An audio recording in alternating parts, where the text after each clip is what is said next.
محمد مصطفیٰ آئے بہار اندر بہار آئی۔ بسم اللہ الرحمن الرحیم۔ الحمد لأہلہ والصلاة علی اہلہا اما بعد۔ پتی پتنی میں، میاں بیوی میں اگر اختلاف ہو، انبن ہو جائے تو کیا کر سکتے ہیں؟ اس کے لیے راستہ کیا ہے؟ دیکھیے، اگر کمزوری مرد کی طرف سے ہے، مثال کے طور پر مرد کماتا نہیں ہے، بیوی کو مارتا ہے، ظلم کرتا ہے، بچوں کو سنبھالنے سے عاجز آ گیا ہے، تو ایسے وقت میں عام طور پر مسلم ماں بہنوں کو یہ کہا جاتا ہے کہ جب تمہارے ہاتھ میں طلاق کا حق ہی نہیں ہے تو اب پوری زندگی تم مظلوم بن کر رہو، پوری زندگی تم پر اتیاچار ہوگا، ظلم ہوگا۔ یہ سراسر غلط ہے، یہ باطل طاقتوں کی طرف سے، باطل کی طرف سے ایک بہت بڑی سازش ہے۔ اس لیے میں آج اپنی ماں بہنوں سے کہوں گا کہ اگر تم پر ظلم ہو رہا ہے، شوہر کماتا نہیں ہے، ہسبینڈ کماتا نہیں ہے یا مارتا ہے، تو راستہ ہے اسلام کے بعد۔ یہ بات الگ ہے کہ آپ کو طلاق کا حق کیوں نہیں دیا، اس کا جواب میں بعد میں دوں گا۔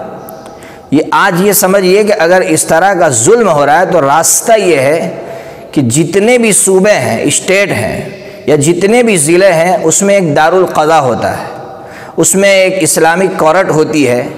آپ اپنی شکایت لکھ کر بھیجیے وہاں کے قاضی کے پاس، آپ کے شوہر کا نمبر لکھیے، اس کا ایڈریس لکھیے، قاضی تحقیق کرے گا، اس کو بلائے گا۔ اگر واقعتاً آپ کی شکایت صحیح ہوگی تو قاضی آپ کے شوہر کو موقع دے گا۔ اگر اس موقع سے بھی وہ فائدہ نہیں اٹھاتا تو پھر قاضی اسے مجبور کرے گا کہ وہ طلاق دے کر اس رشتے کو ختم کرے۔ لیکن اگر اس کے باوجود آپ کا شوہر طلاق دینے کے لیے تیار نہیں ہے تو اسلام نے قاضی کو یہ پاور دیا ہے کہ وہ قاضی آپ دونوں کو الگ کروائے گا۔ یہ اسلام میں راستہ ہے۔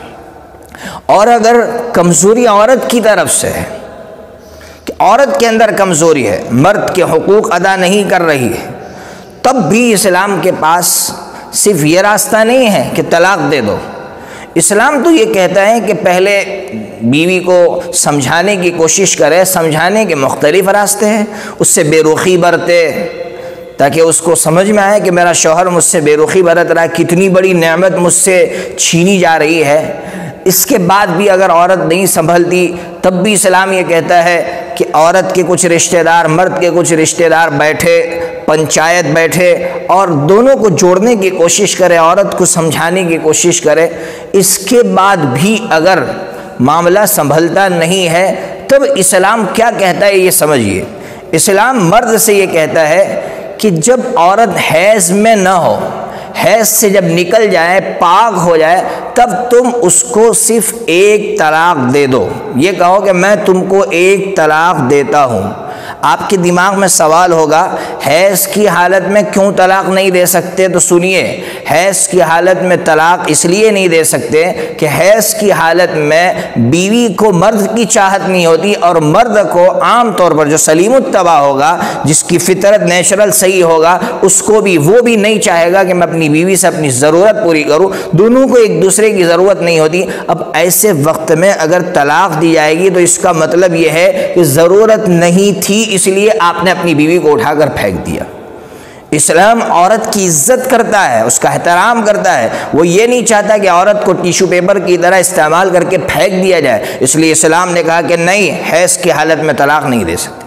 اسی طرح حیض سے پاک ہو گئی اور آپ نے اس سے اپنی ضرورت پوری کر لی تو اسلام کہے گا اب بھی آپ اس کو طلاق نہیں دے سکتے۔ کیوں بھائی؟ اب تو پاک ہو گئی ہے، کیوں طلاق نہیں دے سکتے؟ اس لیے طلاق نہیں دے سکتے کہ آپ نے اس سے اپنی ضرورت پوری کر لی، اب طلاق دے رہے تو اس کا مطلب یہی ہوگا آپ نے عورت کو استعمال کیا اور آپ نے اس کو اٹھا کر پھینک دیا۔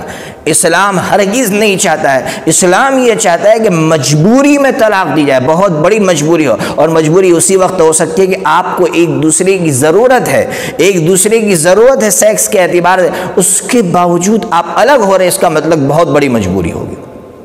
اب سنیے، ایک طلاق دے دی مسئلہ ختم ہو گیا. اب 3 حیض گزر جائیں گے. اس کا فائدہ یہ ہوگا ایک طلاق دینے کا, 3 حیض کے اندر اگر آپ اس کو بیوی بنانا چاہتے ہیں تو آپ اس کو بیوی بنا سکتے ہیں. آپ صرف زبان سے کہہ دیجئے میں نے اس کو بیوی بنا لیا, بیوی ہو جائے گی آپ. لیکن اگر آپ نے 3 حیض کے اندر اس کو بیوی نہیں بنایا, تب بھی فائدہ یہ ہوگا کہ آپ اس کے بعد بھی اس عورت سے نکاح شادی کر سکتے ہیں آپ دوبارہ. آپ کے پاس ابھی بھی چانس ہے اگر آپ نے 1 یا 2 طلاق دی ہیں.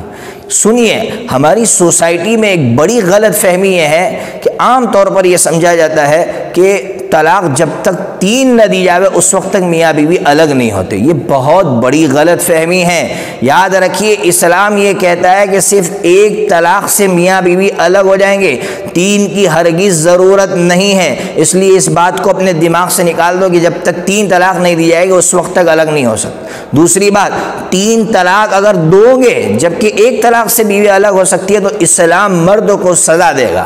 اس لیے آج کا جو قانون ہے جو مرد کو سزا دینے کے لیے بیٹھا ہے, میں اس کو سنا رہا ہوں کہ آپ سے پہلے 1450 سال پہلے اسلام نے مرد کو اتنی خطرناک سزا دے دی ہے جو پوری دنیا کے قانون مل کر نہیں دے سکتے. وہ سزا کیا دی ہے کہ اگر تم نے اس عورت کو 3 طلاق دے دی جبکہ ضرورت نہیں دی اس کی, تو سزا یہ ہے کہ یہ تمہاری بیوی کبھی نہیں بن سکتی. صرف ایک ہی راستہ ہے, یہ بیوی کسی کے نکاح میں جائے, کسی سے شادی کرے, وہ طلاق دے تو یہ آپ کی بیوی بن سکتی. اس سے بڑی سزا ایک غیرت مند مرد کے لیے کیا ہو سکتی ہے کہ میری بیوی کسی اور کا بستر بن کر آئے. اس لیے کبھی وہ 3 طلاق نہیں دے گا اس ڈر سے. اس لیے اس کو سمجھیے.